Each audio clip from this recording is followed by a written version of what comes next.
Okay, hello, hello, hello. Hello to my town hall family that's in person, well, in person, over Zoom, and hello to the people that will tune into this later. I want to know where we're coming in from because I want to build a little field, a little vessel to hold our time together. So in the chat, can you just tell me where you're from? And as I say each place, just picture that our energetic field is building this like energy exchange. Okay. So let's see. We are from, okay, Tennessee. Hello. But on an English island, this Boulder, Colorado, Boston, the Florida Keys. We got Tosh in Oaxaca. Hello, friend. Virginia, yes, Canada. Okay, okay. We've got Oregon. Just picture that this energy is connecting us all in all these different places. We've got Colorado Springs. I'm still letting people in. Allison is in Brooklyn. Hello, friend. We have Cedar Park, Texas. Miami, Florida, Nashville is where my brother is, Chicago, Florida, another Colorado, Ohio. Okay. Wimberley. Hi, Wimberley friend. Massachusetts, Washington, Montreal. We've got a little Canadian contingency here at Town Hall because this it goes beyond borders, right? This is a people, this is a soul, this is a something that goes beyond what divides us. So thank you for being here. I wanted to call a town hall because things are really strange right now, and strange with possibility and also like what is going on. And so I wanted to gather because it's the most ancient thing that we've done. We gather together, we share dreams, we share hopes, we share fears, and we feel a little more equipped to meet this moment. So last night I was awoken out of several dreams with this phrase, meet the moment. And so I want to ask you all before we kind of get into our town hall, how are you meeting this moment? How is it feeling? And I'm actually going to put a poll up, but just kind of like roll this around your tongue. How is it feeling? How is it feeling in the world? You know, since 2020 and probably before that, we've been through a lot as a collective. And we really haven't addressed it very much, have we? Maybe personally, but we've kind of just kept going. And that doesn't necessarily mean that we've actually looked at the big, huge changes that have happened in ourselves and our families. People have lost people. It's just been a gauntlet, a gauntlet.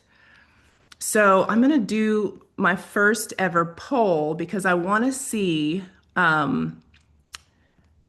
this time is for you all. So let me see if this works. It's the first time I'm doing it. Okay, so can you all see what is in front of me? Can you all see okay, awesome. So I want to do a really quick pulse check and I'll check the chat in a minute, but I want to know how you're meeting this moment. Probably there's going to be more than one way, but just think overall. Are you feeling overwhelmed? Too much input, too little integration? Are you feeling numb? You're not really even able to feel it, shut down, fatigue, emotional buffering. Are you feeling anxious? Are you feeling disillusioned? I think I was feeling a little bit disillusioned, but I keep telling myself the disillusionment is the spell breaking. Who's feeling curious? Who's questioning, leaning forward, hopeful, resolute, tender, activated? Okay. I'll leave this poll open until everybody can kind of go through because I'd like to know by the end if anything shifts. And if we have time, I might do a little tiny breakout, only 5 or 10 minutes, nothing too long.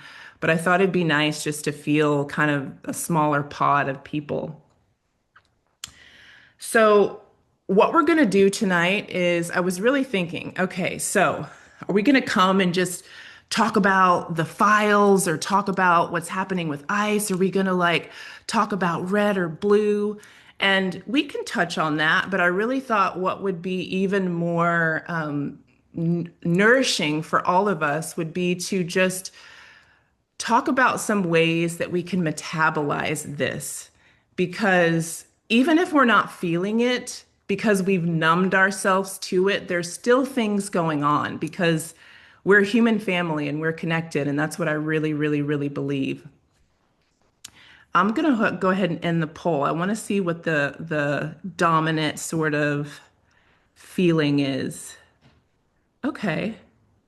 We've got curious, resolute, tender as our top ones. Let me share the results so you guys can see that. Okay. Some of us feel numb, a little, some of us feel anxious, but really, okay, so the dominant feelings, we can work with this, you all. We can work with this because it's weird, but we can work with it. So what we're going to do tonight is I'm going to offer four really simple ways that you can metabolize all the chaos that's moving on around us. And it's not about controlling anyone else, it's not about changing anyone else's mind, and it's not even necessarily about changing policy, unless that's on your heart to do.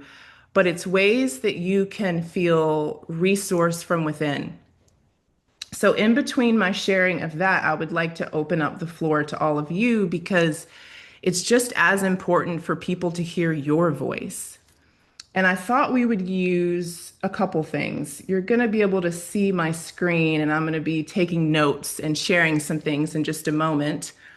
But I thought what we would use is something like the rose, the thorn, and the bud. So we will have a frame for how we have a conversation about what's going on. So we're going to do something kind of like that, but it's going to be, hang on, I'm pulling up. I'm using all these things in Zoom for the first time, which I don't know if it's the greatest thing, but I'm trying to pull up some notes I had. One second.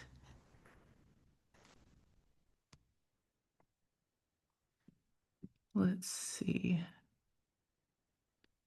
Let me admit this person. Let me go one moment.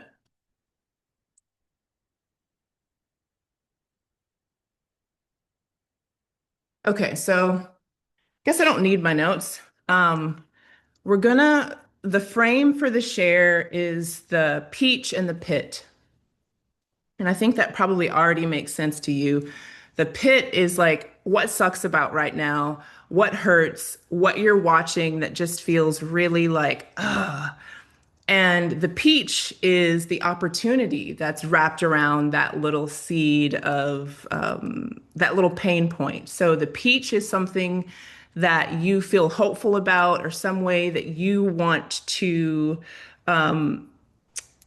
be the change. And the pit is just what sucks. So whenever you raise your hand or you go to talk, that's the frame.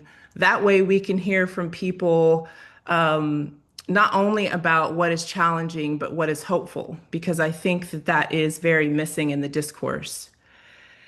And so the way that I've been meeting this moment is with curiosity.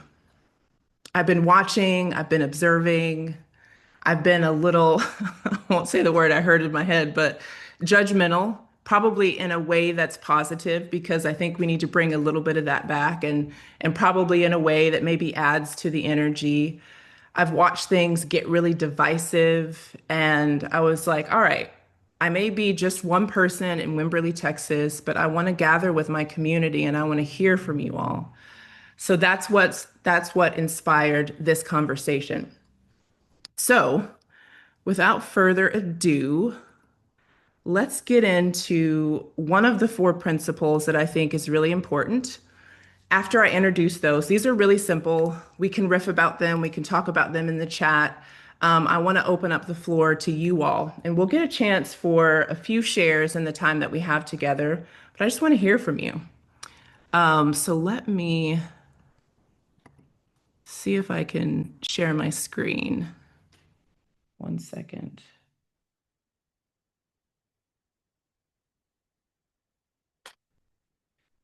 Okay.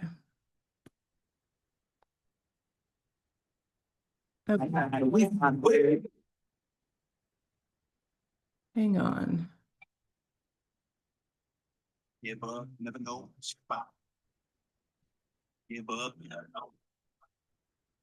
Okay. Let me go back to that. Um, one sec. Okay.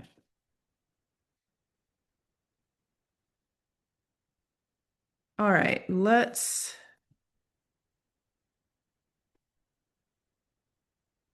Now I'm trying to find my little box because I can't see you all. Hang on. Let me do it a different way. Stand by. Talk amongst yourselves.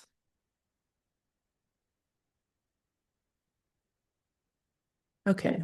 I think this way I'll be able to see you, you'll be able to see me, and you'll be able to see my screen. And if not, we'll go forward without it. But let me try this really quick.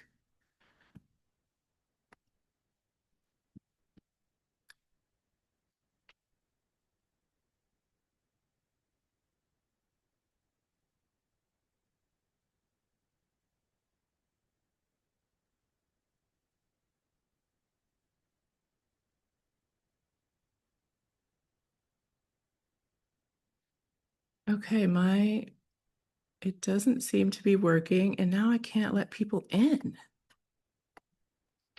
Doe. Okay, so I was going to be all fancy and try to show you my iPad and notes, but that doesn't seem like it's going to work. So let's just get into the first one. I'm going to try to, hopefully I'll let that person in. Okay. So one of the ways that I think is really powerful to meet this moment is through surrendering to the mystery. I think it's the very first thing we could do to start to feel ease in our bodies because there's so much more that we actually don't know than we do know. And so I started thinking about like, what does it mean to surrender to the mystery? And this isn't like passive submission. This is really admitting that we don't have all the information in so many ways. We don't have the information on some of the things that we're being told, some of the horrific things that are flashing across our screens. We quite frankly do not have all the information. And one of the things that I think is so important is to recognize that when things are coming through the screen, there is so much opportunity for distortion, right? Like things can be manipulated. Um, we can take on a distortion around how we're seeing it. And it's different from like a heart emanation. That's really what came to me as I started thinking about distortion or actual emanation from the heart. And so instead of asking like, okay, how can I fact check this to no end? I'm going to go down to the bottom of the rabbit hole. I've been down all the rabbit holes. I do have some resources to suggest to people after, and they're really hopeful. It's like the gene keys. It's a few different things that can really help us in this time. So, oh man, I can't let people in. This is like the universe's great joke on me right now. Um, and I can't make anyone else co-host.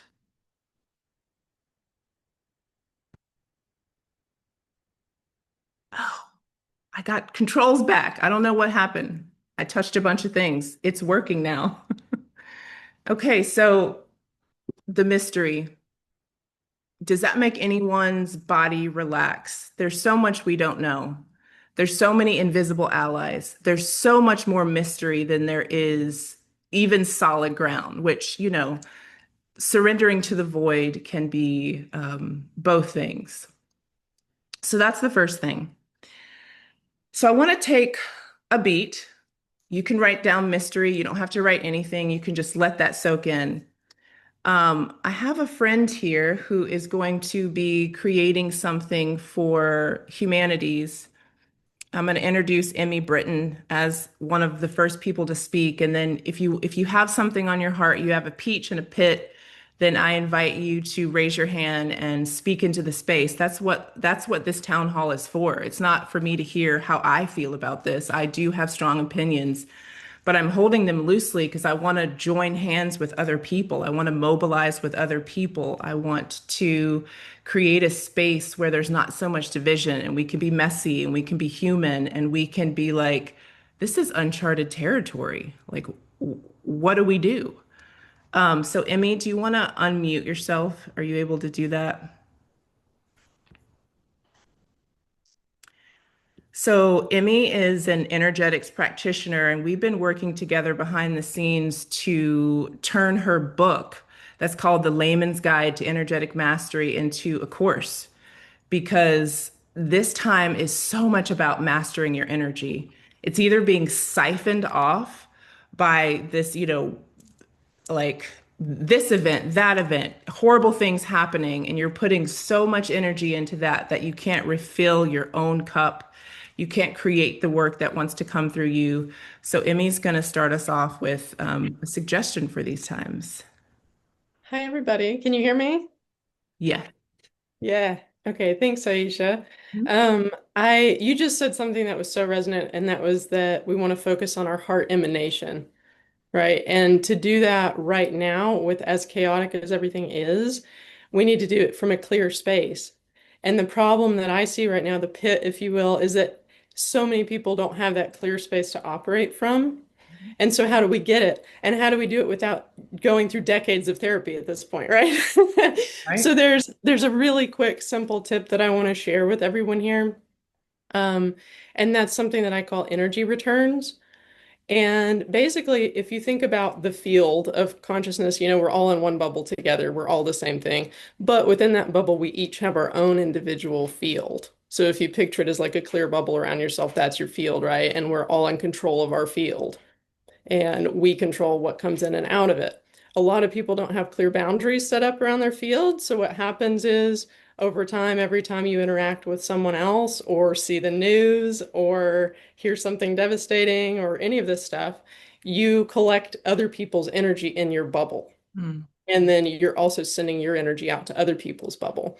So, what an energy return does is it clarifies your field so that we can operate from, instead of a clouded emotional space, we can operate from what I like to call empowered empathy so mm. that we can actually be helpful at this time.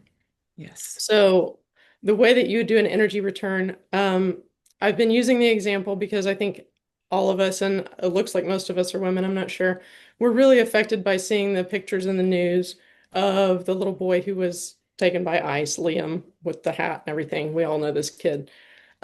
So take, for example, that maybe your heart went out to that family. Maybe you were enraged, maybe you were sad. What I would do in that situation is say, I give all of Liam's energy back to Liam. And I would envision his energy, his sadness, his where's my mommy, his the unfairness, the rage, all of that goes back to Liam because it's his, it's not mine. I Mm, don't have to carry it for him. It belongs to him. And when I do that and give his energy back to him, it actually powers up his little field as well mm, because he's getting more life force back. So it's a very empathetic, actually very helpful thing to do. So I give all of Liam's energy back to Liam, mhm, and I gather all of my energy back to myself from Liam. And you picture your energy that you've sent out through being empathetic coming back to your bubble. mm, And so then everybody's life force is boosted from an energetic perspective, and everybody's more clear and more coherent and operating from a more helpful space. You can do that with anything. You can do it with groups of people. My son does it at the airport because he hates getting bombarded by everyone's energy. He's 9 and he'll say, I give everyone's energy at the airport back to the original senders. And yeah, that's a good way to do it if you can't list everybody involved. mm, Or I give every ICE agent's energy back to the original sender. I mhm, gather all of my energy back to myself from every ICE agent. It's a quick trick, and it lets us, like I said, operate from empowered empathy. And like Aisha was saying, go from that heart emanation that's a really pure, very clear space that can actually be helpful and not just reclutter everyone. Mm, thank you for that, Emmy. Yes, me and Emmy are behind the scenes creating a course where you can really come into energetic mastery, and hygiene is a part of it. Be too porous and you're taking on the weight of the world and you're unable to even make a difference in your life. You have to have a compassionate, open spirit, but also I like that. It's just like return to sender. Like Yeah. I just saw my hand up, return to sender. Thank you, Emmy. Thank you. Yeah, thank you. Let's take another person to do a peach and a pit, and then I'll give you part two. So I'm giving you four very simple ways that you can reclaim some of your power, some of your sovereignty um, in this moment, because there is so much noise. If you have a peach and a pit to share, will you raise your hand so I can see you? I know someone said they had one in the chat. And if not, we'll keep going till people feel warmed up enough to speak into the space. Okay, Lisa. Lisa, she's an OG. Let's see. Spotlight for everyone. Hi, Lisa. Hi. Oh, I have my terrible camera, so that'll make me feel goofy. But anyways, never mind the camera. Um, Okay. that's a peach and a pit together, the camera. Um, what I want to say is, yes, 2020 made it, brought everything to prominence. But I'm a lot older than most people here, and I would say to you, it's been going on. Some of us knew for a long time, okay? Some of us knew. And so, what I can say to you is, I have commonly come to understand just very recently, because after the 2020 thing, I'm in Canada. We had the truckers thing up here. And I knew many people that were lawyers and other people that were trying to help all the people that, were affected by resisting what was going on here. And what is common when we get together for a peace, like when we want the world to become more beautiful and peaceful, like all the spiritual people are, like that's what we all want. My pit is that at these things, we always are discussing what the problem is. And Mm, I am a word alchemist. So we can't have a gathering for peace and talk about what is the fucking problem. Okay. We can't do that anymore. And in me, I use words. I'm pretty good at it. And I have resisted speaking because I don't want people to not like me. mm, Because I'm old enough that I come from that generation. We try to make everybody like us, but now I really don't care anymore. And I'm saying it. That's the pit. We can't talk about the problem. So then what happened was Spirit gave me the answer to that. So I have this thing, and I thought about you yesterday, Aisha, because I think you're part of whatever this weird thing is that I wrote that is speaking to what it is that we all want. So when we say we want peace, we can't even picture that. We can't even fully fucking grasp it because none of us have ever lived a life where peace was fully present. We mm. have been living in fucking hell, okay? And it's only gotten worse generation after generation. And they have everybody under a spell, Mm. and it's very hard to get out from under it. So for me, a group that wants to come together, that wants to say, we're not here to talk about what's wrong. We're all well aware of what's wrong. We're here to imagine what could be right. We're here to see it right. We're here to say it right. We're here to make magic. That's what I'm here all about. Yes. Really, what I'm here about. Mm, And so for me, the peach is we got to be doing it that way, and leave the pit behind. We yeah. all know what it is.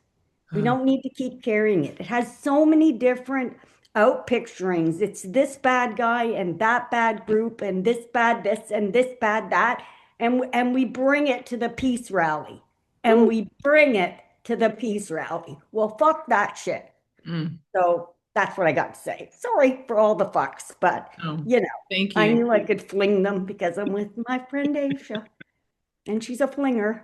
That's right. Fling them out there. Tell us, get us all the way together, Lisa. Yes, that is so true. We have so much dystopia. We have so much doom and gloom. It's so normal that it actually is, it feels Pollyanna. It feels like pointless to really imagine what could be different. So thank you for bringing that forward. We do need a place to, because some people are really just becoming aware of all like the levels of corruption and how bad it is. It's hard to imagine that these things have been happening. I know that when I had my awakening to sort of the shadow, it was very disorienting, and it took me a bit to come back up for air with a fresher perspective. So if you're still in the like what is going on, I don't even know what, that's okay too. Mhm. So um I want to reference Gene Key 49 because I see like it moves us out of the shadow of reaction, which that's where we are. Everyone's reacting to everyone, everyone's reacting, right? The gift is revolution. This is what we're coming together to create an energy around how we revive and pour energy into what we want to see and what we can imagine. Yay, thank you, Jess. I'll get to you in just a minute. And then through that we get to rebirth. We actually get to rebirth. And one of the things that Buckminster Fuller said, who I love, he's an old school futurist. He said that the way that we collapse one system is by removing our energy from it, right? It's not necessarily by taking it on. Although if that's in your cards and that's what you want to do, but us coming together to imagine something new is taking energy out of the old. Jess, I'm going to add you to the screen and then I'll go to number two.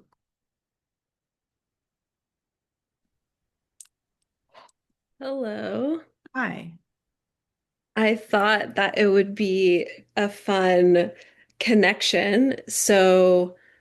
I've been studying the gene keys, and my purpose in this life is imagination, gene key 64. And it's funny, until this meeting, I hadn't really thought about it much this week, but I was just looking at it again and I was like, oh, right, confusion. And so I guess in a way, the gene keys are actually a really good way to think about the pit and the peach. And so for me, the word disillusioned has been coming up a lot this week. And just that I like this feeling of confusion of there was so much I already felt like I was aware to, but I was like, oh, there's so much more. So this like another layer of crumbling and this, I guess, like reckoning of like, oh, this cycle keeps happening in my life. And I think that's part of Gene Key 64. So yeah, this trying to and I guess this is also good how we're all different and we all have something different to do, but I really do feel like for me, I'm also a very airy in my astrology, that in this confusion, it does actually feel helpful when I go down like productive rabbit holes of like, okay, so like what's the history of the world, or like what's really happening here, that it's like that combination of surrendering into the void, but also I guess feeling like I'm sort of informed about what's really happening. So I look forward to, because like I don't want to scroll endlessly. And so I do look forward to having more resources of how to like learn things, because it's hard to can't really like put that into Google necessarily. Nope. Um so yeah, so I look forward to that, and the like it feels good to come back to imagination. And yeah, I guess another part of the pit is just the loss of feeling like you fit sometimes, of like, wait, I don't Like I've been seeing some of your funny reels you've been posting, and I'm like, I don't understand what's everybody doing? Like, how are we just doing like what is happening? And so the other word I've been using is like I feel like unhinged because I don't understand Yeah. what's happening. Yeah. In terms of like how everybody's like was like, talking about the Super Bowl or these different things. So, yeah, I guess the grief of like feeling like you can't relate to people you used to relate to and just being with the grief of that, but then the hopefulness of like how do I be that like beacon of illumination or imagination and feeling like I know there's something I'm supposed to do with that, but I don't know how. Yeah. That's so very real. Thank you. Thank you for your share. You touched on so many pieces of the puzzle. I see two hands. I'm going to get to them in just a moment. One of the things that is chilling to me is that we so often look to the world for how we are to react. And I keep having to tell myself, oh, so many people are numb and are unable to express how this feels. And then there's like a third of people that are just fighting. And so we can't look to the world to understand how we need to metabolize this moment, especially if we feel like, okay, my eyes are open to something. I might have understood this, or I know something's not quite right. And the fact that we're just going on like nothing has happened. I want to say one more thing quickly. So, as all of the Epstein files have been pretty much just dropped on the internet, which I didn't realize because I don't have regular TV, and my dad hadn't said anything to me yet. So I kind of asked my dad about it, and he gave me the perspective of what they're telling people like through the news channels. And I was like, oh, wow, okay.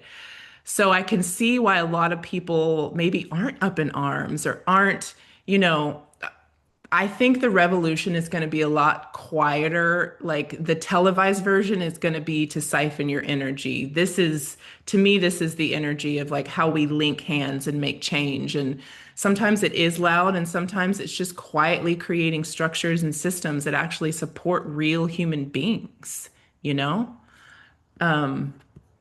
Okay, let's see. Shar, I can't see your name. I'm gonna ask you to unmute and say your name. Sorry. Yeah, Charlia, let me lower my Yeah, hand. that's right. I recognize. Hi. Hi. Wait, The where's peach in a pit. Honestly, this moment feels very, I find myself in different moments feeling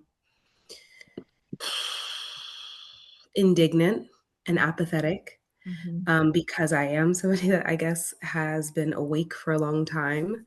And especially, I made the connection just a few days ago of like, someone was talking to me about the raids on ICE and the Epstein files, and I'm like, but yeah, this has been the experience of being Black in America and being Black globally, chattel enslavement and raping and being dismembered. And like, it's just, I don't know, people just said, get over it, move on, this is history. And that's where the indignation comes from. And almost a little bit, if I'm being honest, the baser emotions of my humanity of like, now you get it, um, not so much I told you so, but like finally, now you'll understand because it's happening to you. And that's real, and I sit in meditation and move through breath work and just come back to my own humanity of like, yes, but we are all evolving together. We are meant to evolve together. And as painful as it is for a lot of people watching this contemporarily, and as frustrating as it is for me and for others that are like, we've been telling you for centuries, um, there's also the peach, which is deeper ancestral veneration, more seriously looking to ancestral wisdom and connection, as embodiment of what has already been before and survived and continues to, stay rooted into what's real and not get looped into the anger not get looped into being siphoned off of, not get looped into also becoming monstrous by saying, well, it's your turn now, because that's not right either. But those are the peaches and the pits for me. Really, the peach is like deeper connection, deeper humanity, deeper empathy, deeper feeling. And the pit is that, unfortunately, the human species is committed by and large. Not, I think many of us are turning our commitment motivation from pain to learning through wisdom, through learning through empathy, through learning through kindness. But I think, that is something that I feel still needs to be a part of the conversation, because until it happens to somebody that is not Black, it doesn't matter. And that's something that is still real and existing simultaneous and alongside this, rise for all humanity to grow up. And, being also Haitian, where IET, the country, is a project for human liberation, is like, hello. So yeah. I really Yeah. hear you. I really feel you. Thank you for sharing. Yeah. Yeah. From pain to purpose, from pain to power, from pain to alchemy. And the way that pain leaves is not by inflicting it on other people. Thank you for bringing Mm-hmm. that in, because then you turn into, if you become as violent as the oppressor, then you are that as well. Correct. And here's something that most people don't like to hear, and I'm going to bring Barbara up, and then we're going to move to the next thing. But a lot of people just aren't awake. I don't know how to say it nicely. Like, a lot of people are just numbed out. They're so intertwined with the trappings of the world that they are unable to have these kinds of conversations or imagine a different way out. It's like, well, if we don't have destructive oil, or if we don't have this, then what can we do? And it takes someone who has a spirit that's a little bit more flowing to even allow something in. So if you're here, like, the onus of responsibility is a little bit on us.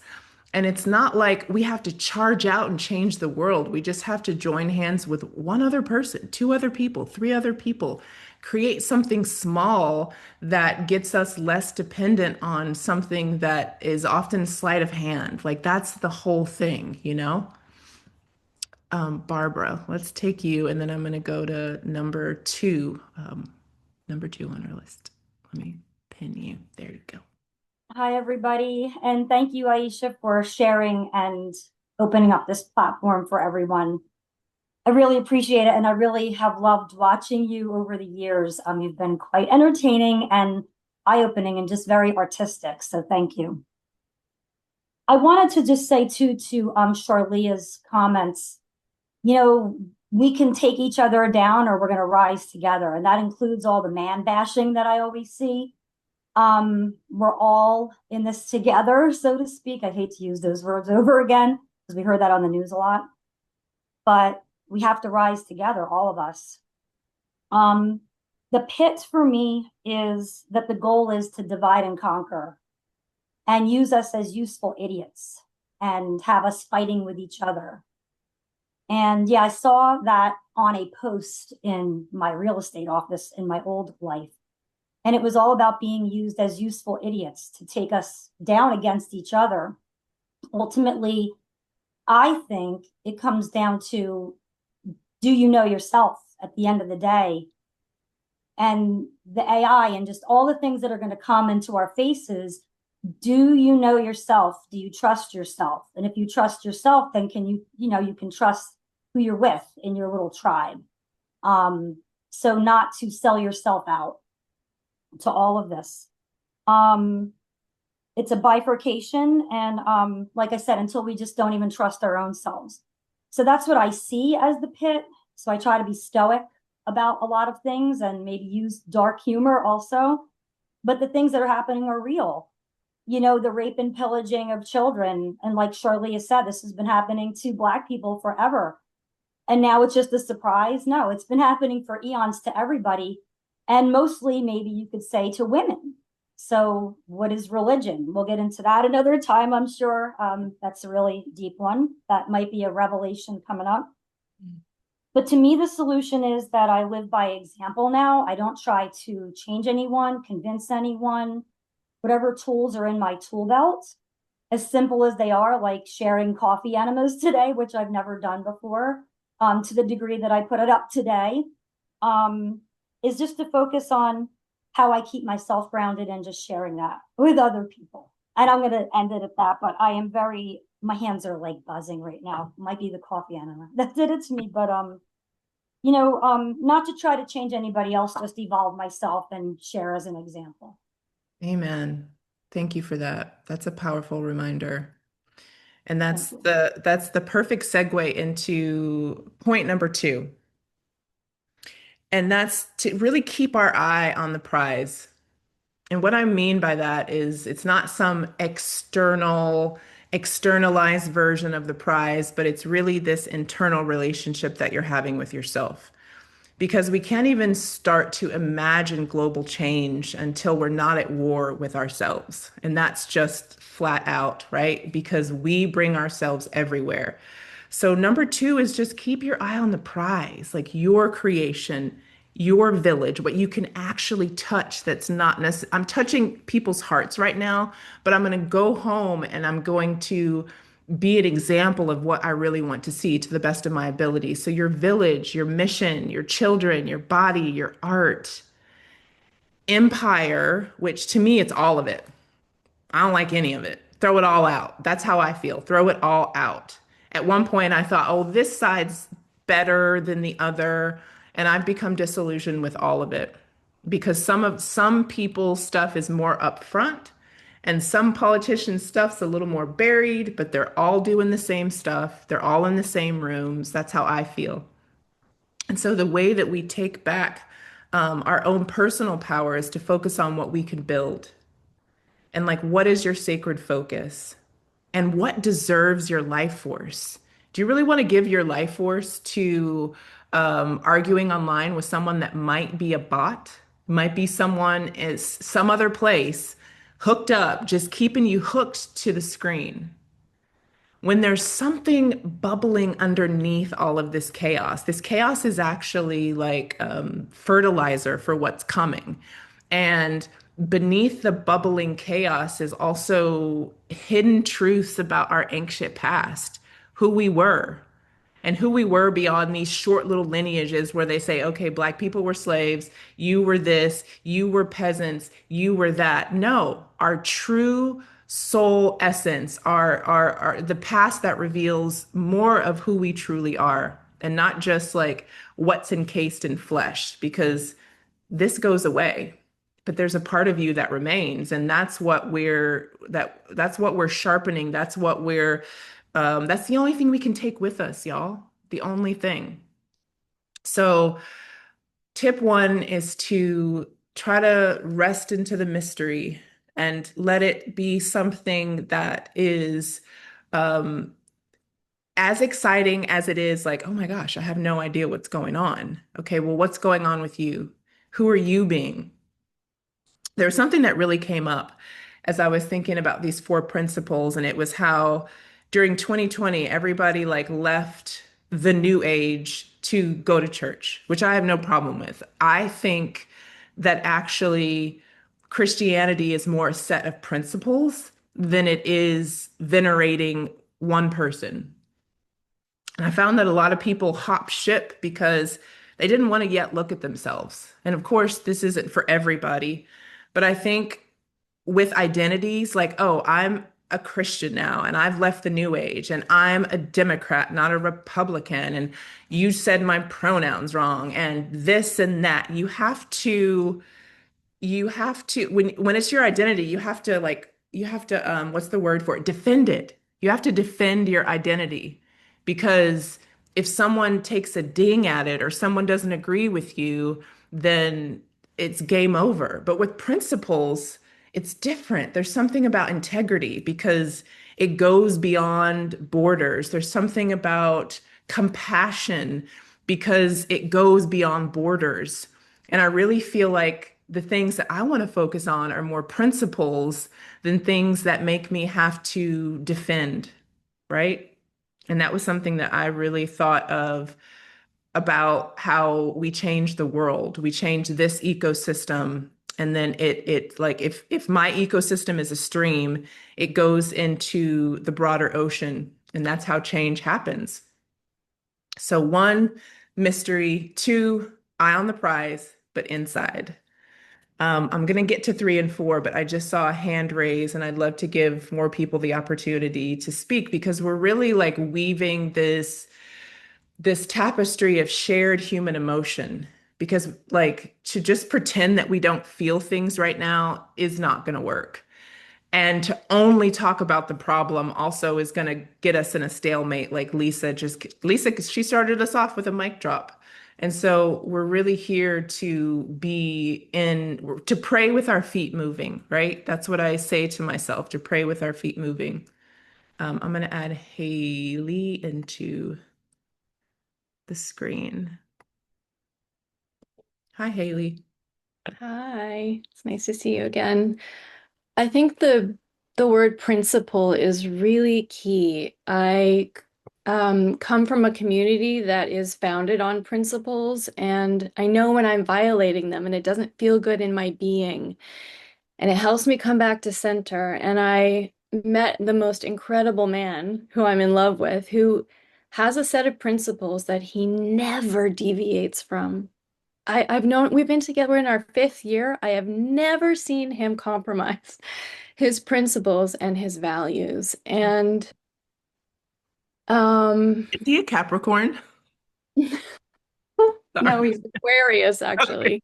Okay, that makes sense too. It's just super, super grounded, very salt of the earth, a humanitarian. In my professional life, I work with women who are facing incredibly hard things. They're co-parenting with a severe narcissist or a borderline personality person, and the values and the tools and the principles that I teach them, I wish the whole world could get them now because we have to face really hard things and not lose ourselves. And when someone is that sick and suffering, and I help them move away from the labels, the narcissist, the borderline, because it doesn't keep you safe. Safety is inside you. Safety is self-loyalty. Hmm, But you also have to understand what you're dealing with. These people don't they don't have the same consciousness as we do. They just don't. right. And when a woman comes to me and they're like, they're getting a divorce, I'm like, oh, well, he would never do that because we've been married for 14 years. Yes, he would. Mhm. Yes, he would.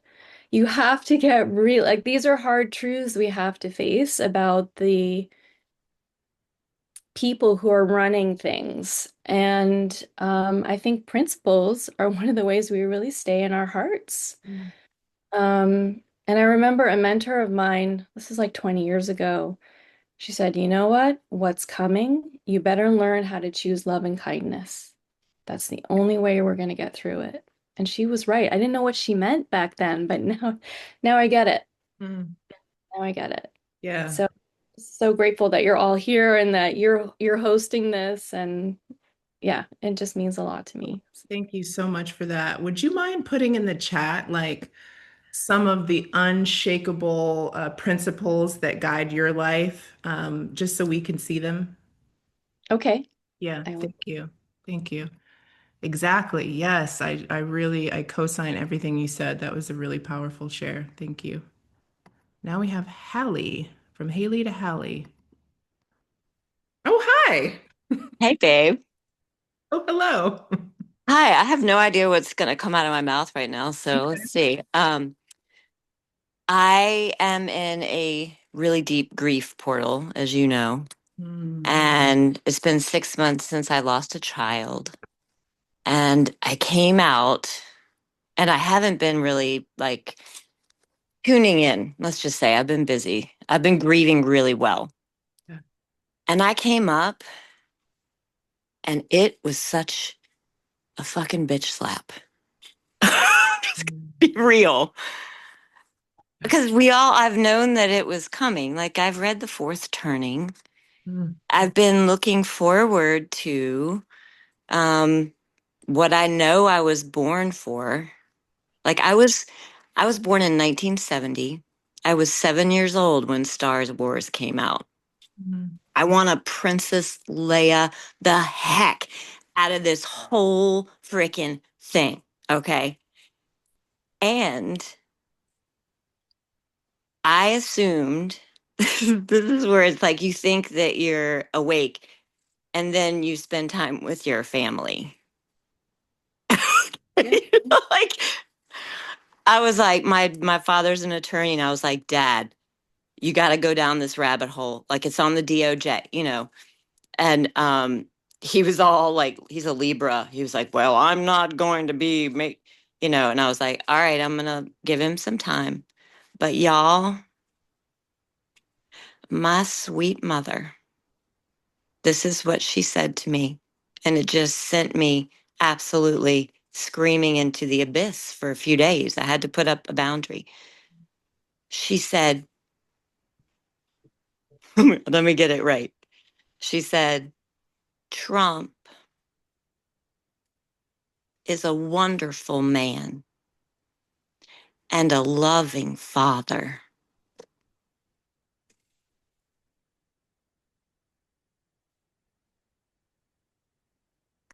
Mm. And so I just said, Mom, I love you, but I'm going to have to take a few days. I just had to put up a boundary. So I think there's so much talk out there about um, remaining peaceful. And of course, you want to remain centered when you're engaging with anyone. But there is also this absolute righteous anger that is holy. Mhm. It is holy. And it is a mother's rage. And I'm not, sticking it under a rug. Yeah. Yeah. So that's my share. I'm complete. And my mother and I are great. We had lunch. We're good. She's kind of turned into a toddler in her old age. So I'm like, why would I be angry at a toddler? Yeah.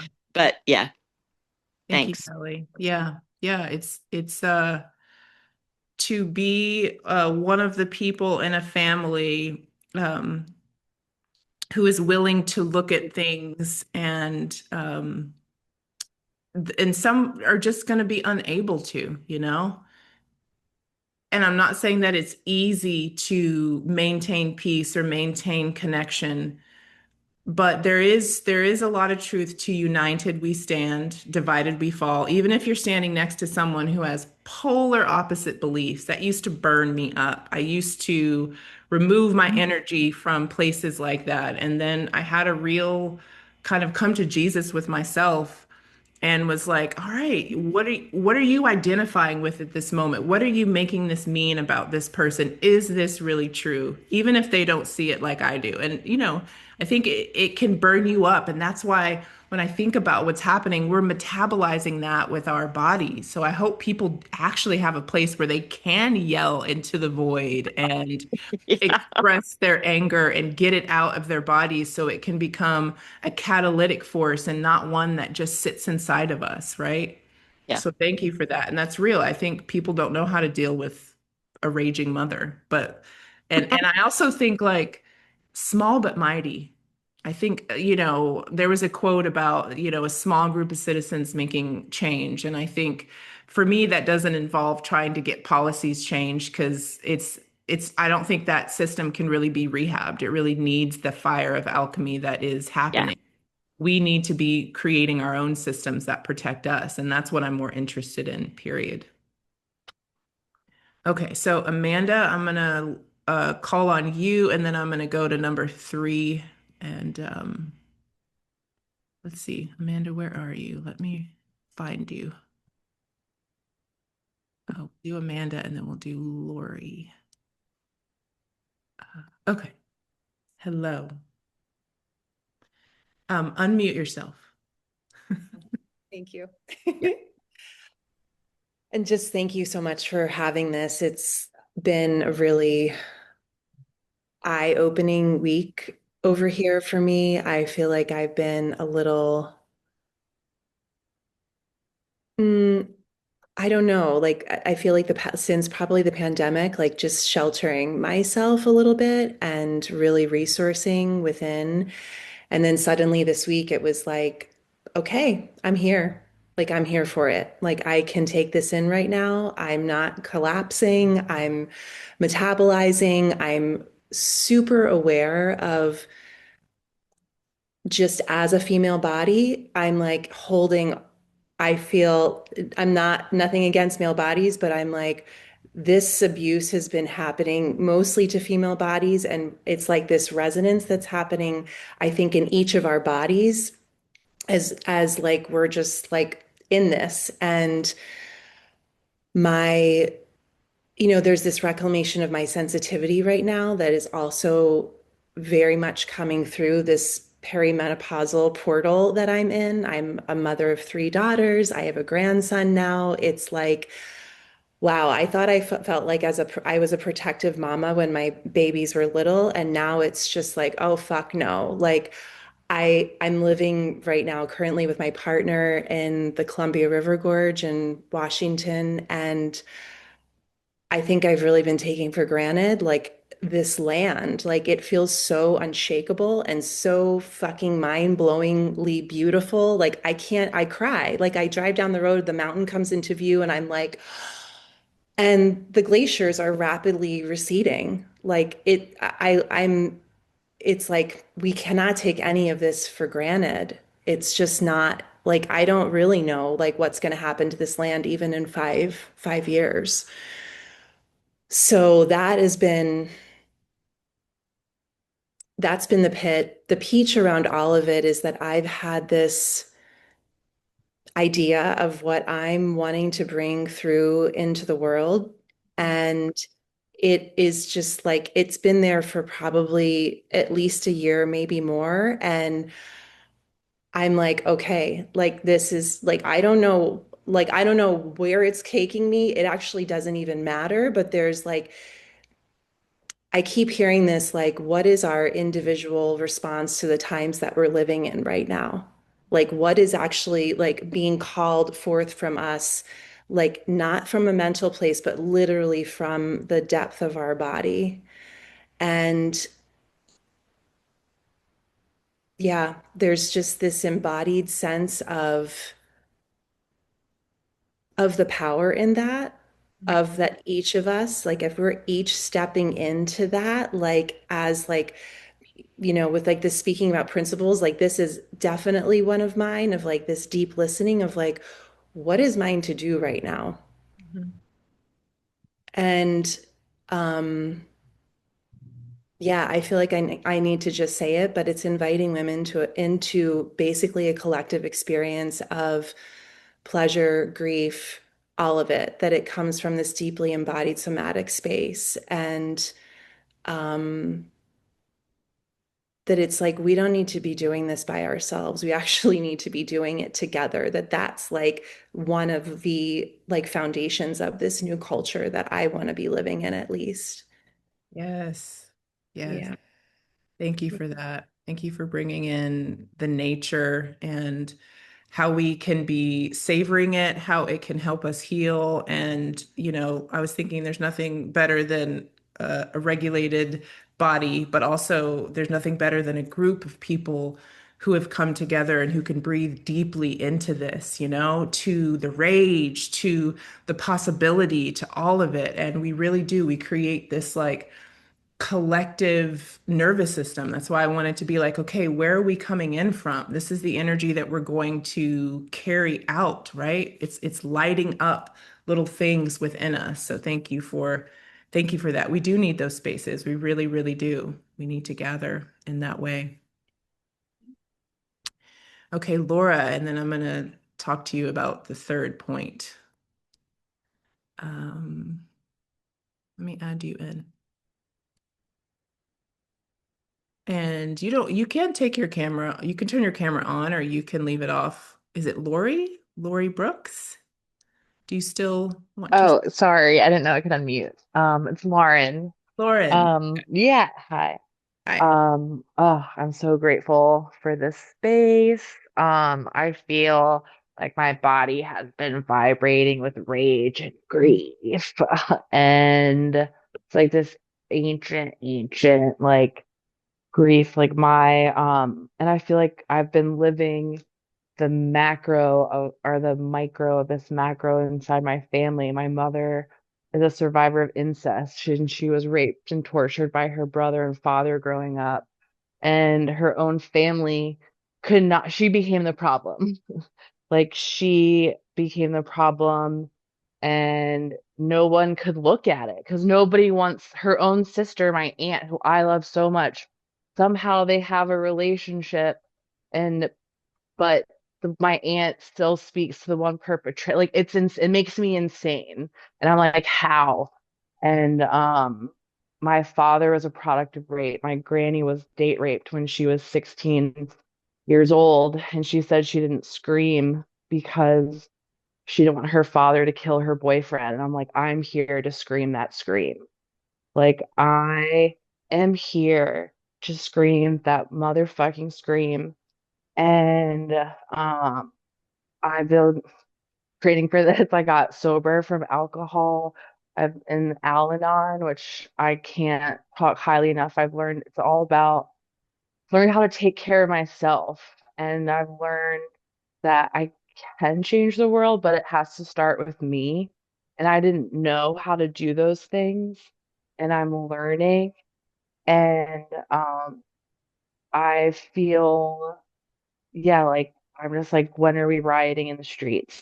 But also, you know, one day at a time and yeah, living by example.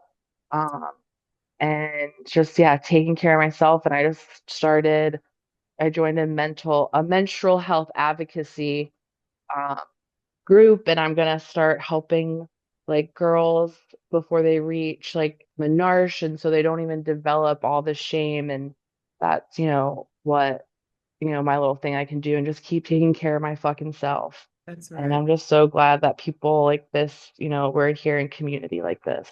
Mm, thank you so much. I remember reading something that you wrote in the last week. Like, what a powerful share. To me, the streets are actually where we can be of service based on the fucking shit that's happened to us, y'all. Someday you will hear bits of my story. Some of the most gentle, loving people have been through hell and back. Hell and back. So to, you know, be in the healing of your own life and then offer that to people at a young age are seeds that will live beyond us. And to me, that's all we can really do is start to plant those seeds, which moves me to point three. So we're in the mystery, we're eye on the prize, and now our work is to maintain a world that lights us up, because the world around us is doom and gloom on repeat, right? So much entertainment, so much energy is put into division, so much energy is put into keeping the world the way that we've known it. Like the other day, I got curious about what the entertainment budget was, and it was almost equal to the war budget. So much money is put into how to program our minds, and then so much money is put into control, right? It's mind blowing. So to be in the world but not of it is not to say I see people suffering and that hurts because I'm a human being also. There's no way that it doesn't, right? But we're not meant to take on the whole world and fix all of the problems. It's impossible. And that's why we sometimes stay in apathy and in non-movement, because we think, well, what does it matter if I do this? It matters so much, right? It matters so much. So how do we maintain a world that lights us up? We don't, like, people use the word colonize, like, don't let the doomsday colonize your spirit. keep music, keep dance, keep things that allow you to move the grief, keep art, keep friendships with people that are like you and aren't like you. I know what it feels like to not belong in places because of what I feel I know, but I always choose connection over needing to be right. I really try to find a way to walk where it's like very strong opinions, but I can hold them loosely because I don't want my world to get so small to where it's like if I hear, like, it used to bug me. I really started to think about this is a small tangent. I have a friend who was on this call. I don't know if she still is, but I don't think she'll mind if I tell this story. But she didn't get a cell phone until 2020. And she's like in her 30s. So she like held out, held out, held out. And I started thinking about the first cell phone I got, the first like smartphone, Apple, right? And the reason I'm saying this is because at the time I was working for this woman and it was the first time that Trump had ran. And it was like someone that I loved dearly, this woman who I learned so much for. She was a boss and a friend. And for about a week, I just like, oh, I was just like, just gave her the stink eye, just like really stinky about the whole thing, just like couldn't believe it. And then I just really had this like, well, what are you doing? What are you adding into this situation? Does it really matter? Is this person inherently bad because they see this character in this play different than me? And I decided no. And I kind of let it go, not completely. It took me a little bit to wash my hands of political agendas. Really, when my mom passed is when I had this big awakening around it. But we have to maintain a world that lights us up. And so, what are you feeding your nervous system? What are you feeding it? Are you feeding it constant divisive things?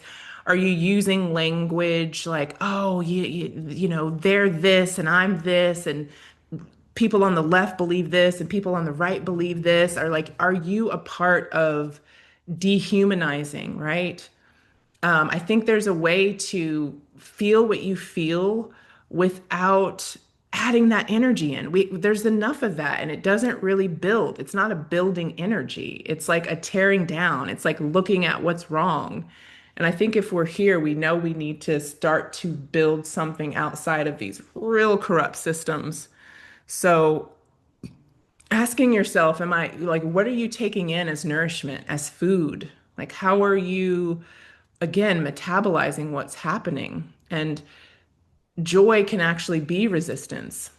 Joy can be resistance. Coming together with people who are different from you can be resistance. Like, this matters so much. I hope that that's really felt. And before I get to point four, I'm going to ask my name twin. Do you say your name Aisha or Aisha? How do you say it? Oh, I'm sorry. Go ahead, Javier. It's Aisha. Aisha. And I love yeah, it. Okay. thank No, it's you now. I just point three is to maintain a world that lights you up. That you. is Oh, I can revolutionary. wait till 4. I can wait till 4. No, no, no. I'm doing like in between people and then I'll finish off with four. So yeah, it's all you. Yeah, well, I just wanted to say something with respect to kind of what you're talking about with our nervous system right now. It's for me, I have been feeling my nervous system since about October. Just saying, I'm here. I'm here. You're something's coming. Something's coming. Get into your practices. Be more understanding that you're going to need to expand. You're going to have the space to expand, and something that I've really learned, especially in terms of, being able to hold both, perhaps sometimes it's anger, judgment, but then also hopefulness and understanding that we expand at the rate we expand at. Perhaps I woke up 5 years ago, 6 years ago, but there's people who woke up 10, 15, 30 years ago. Perhaps someone wakes up today, but wherever we find ourselves waking up is what I realize is that I'm going to have to learn to move those energies through my body, face them, not be afraid, to basically look at all the things that got us here to this point where we're at a point of a precipice and say, I'm going to choose something differently.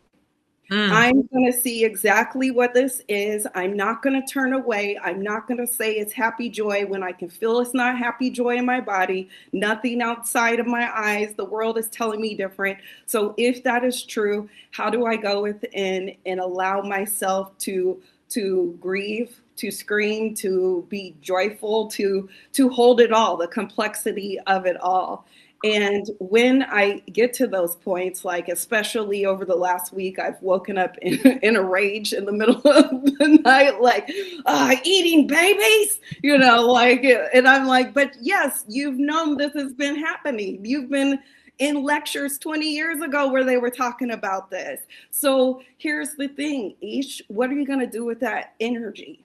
I'm not going to allow them to siphon off any more than I'm going to allow them. So how can I, in this moment, pause, see that energy, acknowledge it, and say, but the reason why I woke up when I woke up is for me to get started on the foresight that I saw and get started on healing myself, allowing things to flow, working on practices that are healing to me. So for me, that involves a slow morning where I'm not stressed out, running around to work. I take this, it's a nice luxury that I have built into my life for myself after much time, and stretching and doing qigong and meditating and praying and whatever it is I want to do that day. Mm.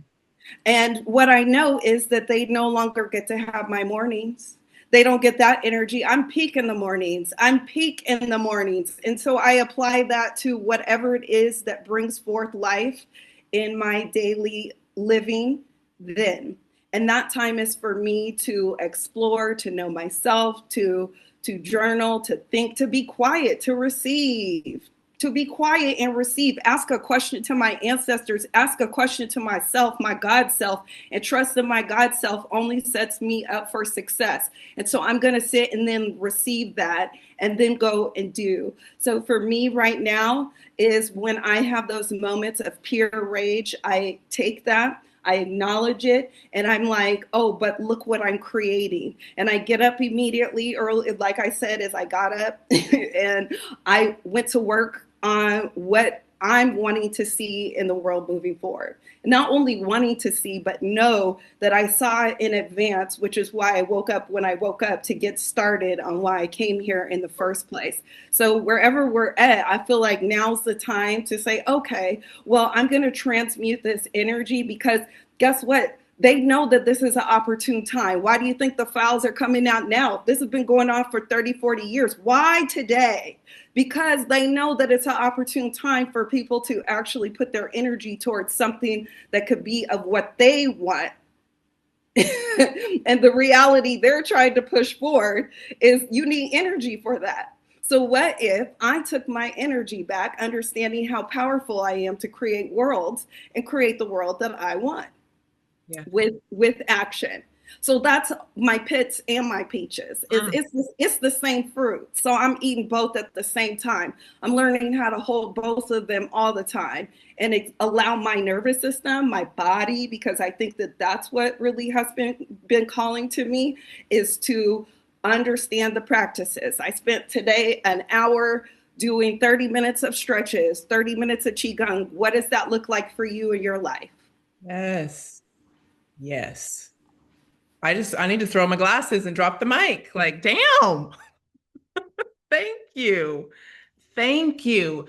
Do you feel the righteous anger that moved? Do you feel that it actually went back into her body and took shape into something that's beautiful? Did you feel that alchemy? But also, did you feel that truth? It's like that's the edge that we want to be riding, right? And I love that you brought in the practice because exactly, like if I've been praying for years for people to wake up to what I already knew, then when people are waking up, why would I judge them? Why would I say too late? Why would I do that if it's just like flowers that bloom? Some are early bloomers, some are riding the crest, and some people wake up later. And they only wake up because there's enough of us who have come together, and all we need is 144,000. It's been said in all these ancient texts. That's hardly anybody. Like we got this. Shine your light, do your practices, create alchemy. We know the emperor's naked now. We know, right? We know that in Plato's cave, there's another, the mythology of that, where people thought the real world was the one that they were creating. And that's exactly what the news is. You need to go down your own rabbit holes and figure out how you feel. But from what I've been shown, it is a stage play. So they cast them, they roll them out. People do get hurt. Take back your energy. Do that work. Oh, thank you. Thank you. That was a beautiful share. I'm going to share point number 4, and then I'm going to take a few more people who want to share a peach in a pit. So I'm so glad that we're coming back to these practices because we have to move this energy through our body. We can't let it make us more numb and more compacted. We have to move it. We have to have a way to feel our rage, right? So point 4, well, let me recap because I think that's always helpful. We're in the mystery. We're also in the mystery of who we are and what this whole thing is because we've been lied to. The whole time we've been lied to.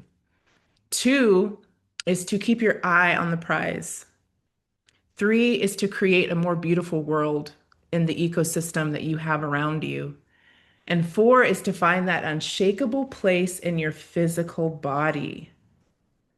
Before you post, before you argue, before you spiral, pause. Put your feet on the ground. Maybe even stand up now because we've been talking for a little bit. See if you can stand up and just kind of shake off some of that energy. Shake off some of that filth that they're trying to get us to internalize.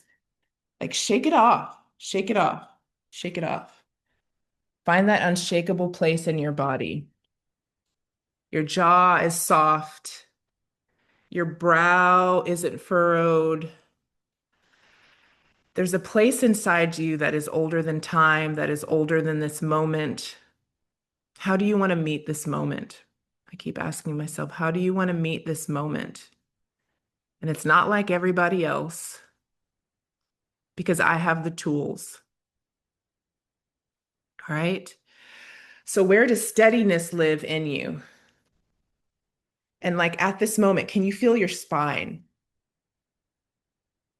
Like when some people talk, it just makes you want to sit up in your spine. It makes the queen or the king come out of you. And can you widen your breath? And can you respond instead of react? Everyone's reacting. Everyone's shitting on everyone's reacting. It gets us nowhere. A response can come from the emanation of your heart, and really not everything deserves a response, right? Think about your battery and your energy and how much you want to give away to things beyond creating this beautiful world that we know is possible. All right, so this pillar is really about your nervous system. And when people are fearful, they don't make good decisions. They can be controlled. They can be coerced.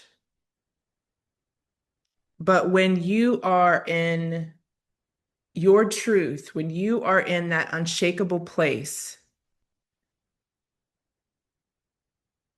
how you move changes. And every single one of the pillars that I brought up today is not about really the outside world, right?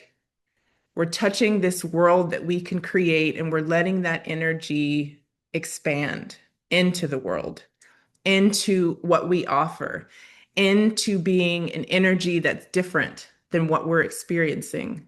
So we need places where we can feel our anger and feel our pain and feel our rage that people aren't waking up and they're still being fooled. To me, it's like watching some of my best friends go back to this dude who's abusive, who lies to them, who cheats on them, who deceives them. And yet they're just there. Like, in my mind, I see someone just like drinking from the hand.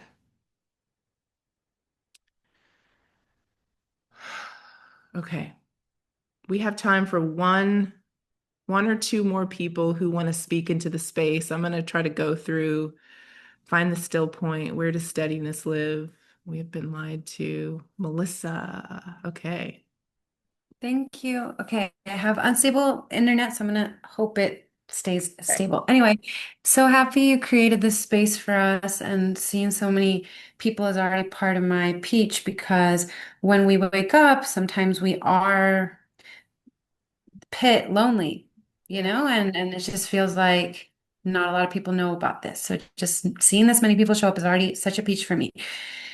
I thought I'd share my pit like as a like staccato poetry because it's Ooh. so much fun. Okay. And that's right up your alley. I love your emails and your poetry. They've kept me a lot of, yeah, it's a beautiful thread you share with us. So staccato. Pitt is brother involved in Hollywood, worrying for his well-being, being labeled crazy for warning.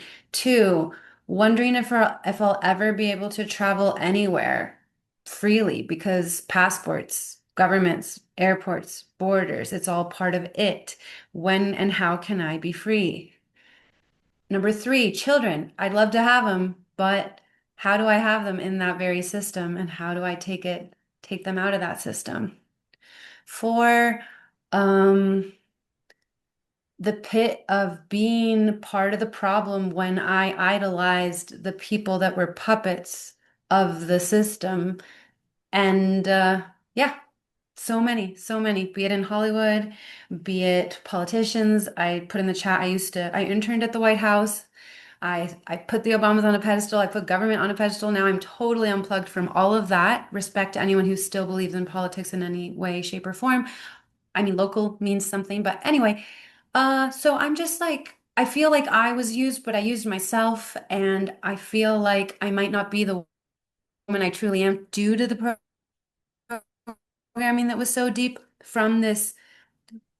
Ped means foot, so for safety, I'll just say foot, oh, lover group, Not to be funny because it's not funny, but like, I just wonder, will I ever have privacy? Will I ever have freedom? Will I ever have, and I have it, and I have it. So that's all pit, don't worry, then I'll give you some peach. But like, the pit has been one more on this staccato is I went into a deep depression last year when I went down the rabbit hole. And I heard, what you find stuff on the internet and you're just like what's coming out now, as a lot of people said here, a lot of people already knew about it. And when I did months of research and then trying to summarize that to the people I was trying to wake up, and you can't summarize when it's been months of deep research. And then even you think like, is anyone ever going to think I'm not crazy? Because how do you summarize the stuff that takes?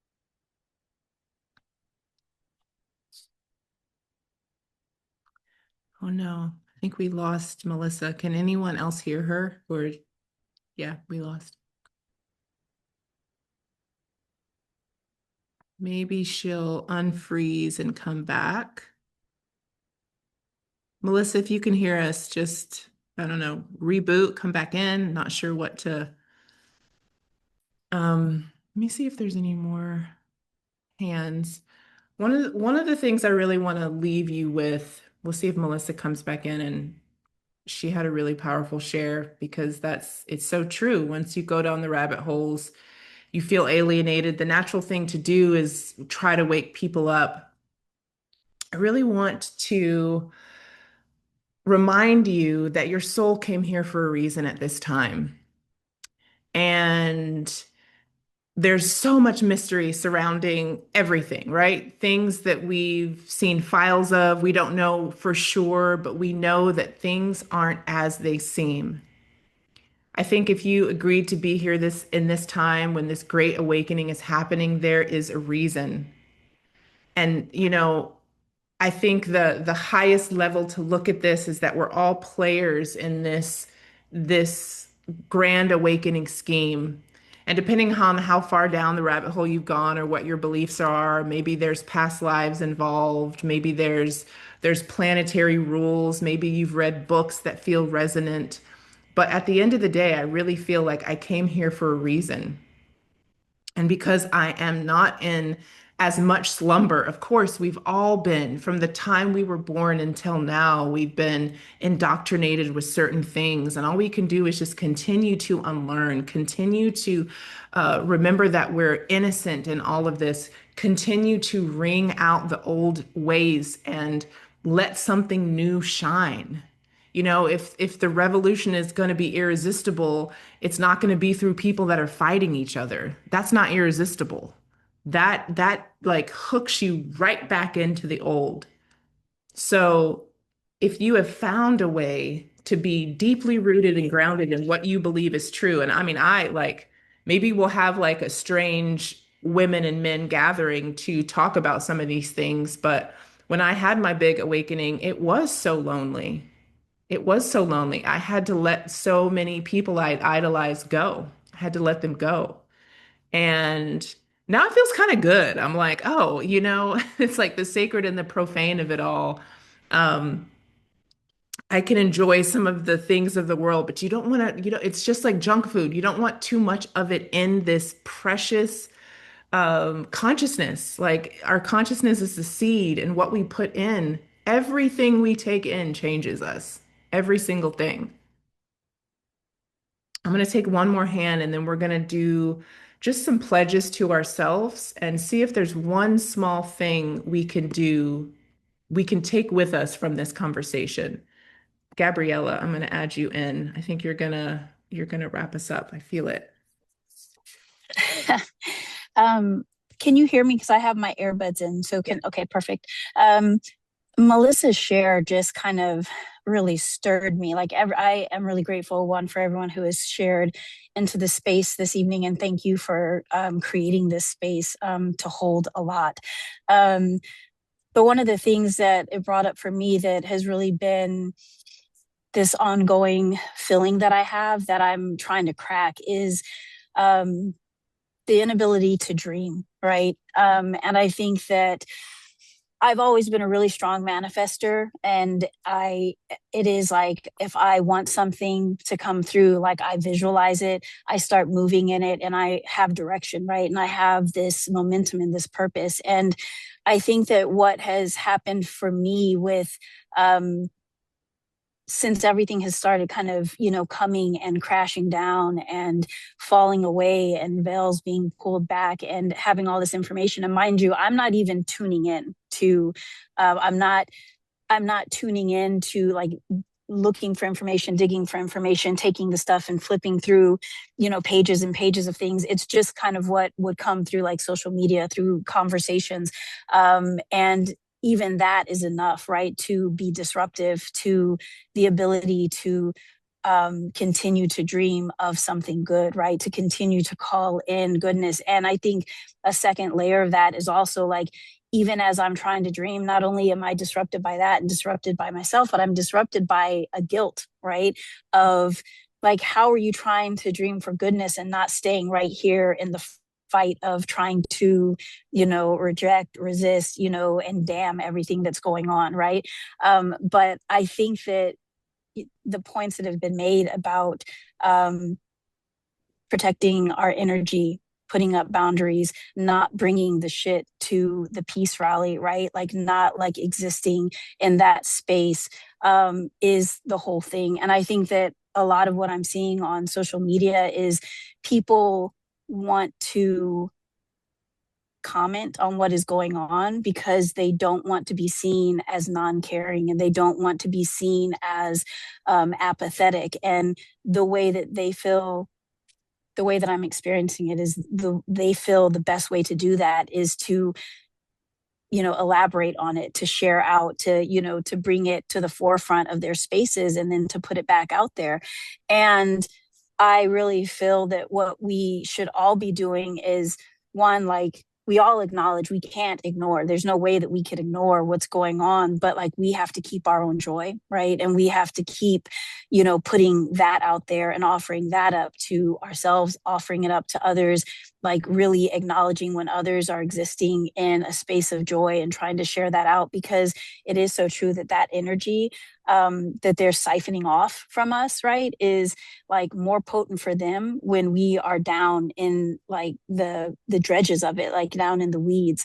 And so for me personally, one of the things that I've started doing is, a friend of mine and I were talking the other day, and I was kind of coaching her around a space where she is and being a mother and a wife and everything. And she's like, I just don't like have any joy, like I can't find my own joy. I don't know what it used to be for me. So I was like, well, let's make lists, like, and one of the lists I asked her to make was like, what are the things that bring me deep joy, right? I said, and I'm going to do it with you. And it was really helpful for me as I was offering it to her, but to also do it for myself. And it was small things and larger things, like sitting out and having my coffee on the porch and watching my birds come to the feeder, like taking my dog for a walk, like little things. And then, what are the greater things? And so that list, and, another list is, what do I know for sure about myself, right? Because over the last several years, I've had a lot of encounters with like trauma, like deep trauma that I am moving through. But like in that trauma, I found out like what isn't true for me, what I don't want anymore, right? And exactly what I do want. Because in being able to like experience that, I know for sure that I can vet that out, right? Like that no longer exists as something I need to be curious about. Like I'm clear. And so creating that list of clarity for myself around what I know to be true for myself right now, and continuing to let that list grow, because I think that if we have clarity of ourselves, then like we're also more grounded, and like that radiates off of us, right? And I think that people also pick up on that as well, and it empowers others to be able to kind of get clear on themselves. So anyway, Thank you. thank you. Yeah, that was such a beautiful share. You really brought in um, reclaiming the joy of simplicity, because I think what the world is trying to get us addicted to highs, right? Like, what's the next high? Like, what's the thing? What's the thing? And to actually like reorient around small, simple pleasures, knowing that that's actually what makes your life. Like, we get our peak experiences. Thank the Lord we do. We get our like mountaintop, but mostly it's like climbing to the mountaintop to get that time. So finding joy in birds and simplicity, I don't know, that just really like it kind of makes me like verklempt, and just like a reminder that there is this beautiful planet all around us that's holding us in this time, right? So I'm going to call up one more person, and then I forget who was talking, but we really do have to have a capacity for paradox. We have to have a capacity for this is true and that's not true. And if we have like really tight bodies that are like guarding our identities, it's not going to happen. Like, we have to be the holders of paradox, and we have to prepare our bodies to have capacity for what's coming, because this is weird, but I think it's going to get weirder, y'all. It's going to get weirder. Sorry. Um, yeah, one more person and then we'll close our time together. We'll do it again. Um, Do you want me to add my peach really quick? I do, I do. I was trying Oh, to look okay. for you. Okay. Thank you. Okay, I'll make it quick. So my peach is exactly what you just like one of the peach is what you just said. Like now when I walk around, I'm thankful from everything I've learned of what they do to children and all this. I'm just like thankful I even have freedom. I'm thankful I have free will over my body, my spaces. It's like I take their suffering and I decide to do more with the freedom I have, the freedom and safety that I sense I have within this. Well, yeah. So there's that appreciation of a simple dog walk. It's amazing you talked about climbing the mountain and birds, because I just did that yesterday. I got into mountain biking and I did that yesterday for like 4 hours and pushed my body to the limit, went to the top of a mountain, heard and saw beautiful birds, and like something like that. I'm returning to more tangibility is the peach, because if it's, you mentioned AI and all these online things, and even what wasn't on like silver screen, even like we were raised with so many lies, like you said, we've been sold a lie. And so it's like movies, shows, Netflix, Instagram, which I'm still weaning myself off. I would love to back up my content, my own memories, and then just really unplug, because that's part of, in my view, like the group that I want to unplug from. So to say that I'm returning to tangibility as my peach. It's like, is it my body I'm moving? Is it people I'm in person with? Is it nature I'm touching? Is it freedom? Like, as scared as I get of what could be done to me, like I was really scared last year when I was trying to wake up a lot of people. I was like, they're gonna come after me because I'm waking these people up, and that paranoia doesn't serve me either. So what I'm getting at is my peach is like not even waking people up anymore.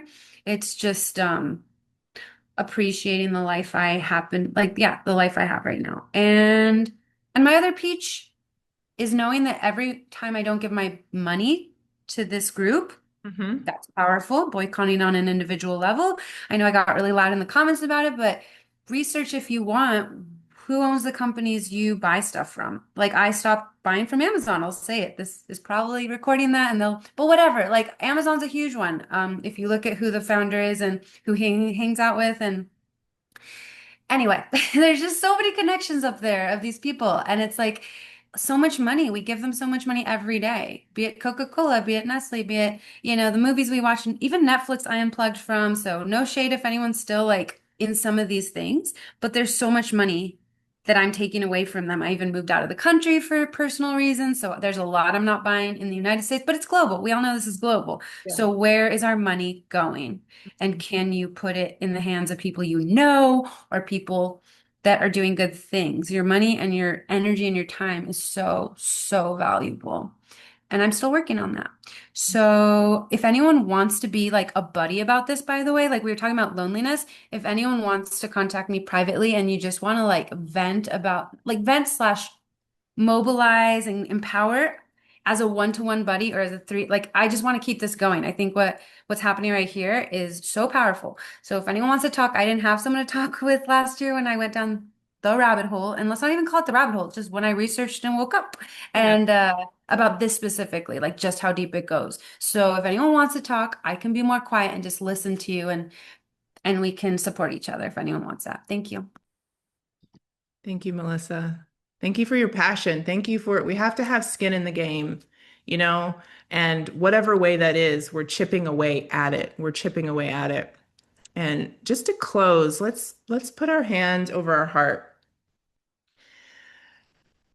because we're moving out of distortion into emanation, and this is the place that it comes from.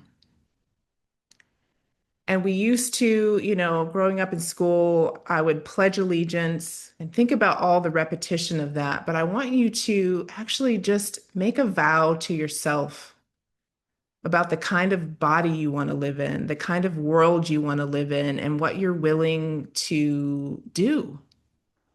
And sometimes that might mean a sacrifice. Sometimes that might mean being a little bit the weird one for a little bit while people wake up. There's all kinds of ways that we can be not unwitting pawns to the system, to empire. That's how I would describe it. So just taking a breath and knowing that little simple seeds can create prolific growth. And what's one thing you can do to create the type of world that you want to live in? How do you want to mobilize with people in your community? And they don't all have to be hip to what we're talking about, but maybe there's a need. Maybe there's something you've been through that you can fulfill a need. Nothing in nature lives in a silo. We're all in this beautiful experiment together, this earth school. So thank you for showing up to this town hall. Whatever that vow was that you made in your own heart, I hope that you take it off the screen and it does become tangible. That is something that is part of the agenda. You will own nothing and you will be happy. So let's, remember tangibility, and not necessarily in like purchasing more things, but what you can taste, what you can touch, what you can shape that is within your reach. Because so many of these things are like, oh, so much to say. But yes, take this vow with you. Thank you for coming to Town Hall. I will send the replay with some resources and potentially a way that we can keep this energy rolling, because there do need to be more conversations like this where we get to share and we get to come together. I'll send Emmy's information out. I'll send Gene Keys. I'll send the soundtrack that I was playing, and I will see you all sometime. Thank you all for showing up. Thank you. Thank you. Bye, friends. Thank you. So welcome. So welcome. This was Thank very you so brave. much. Thank you. You're welcome. You're welcome.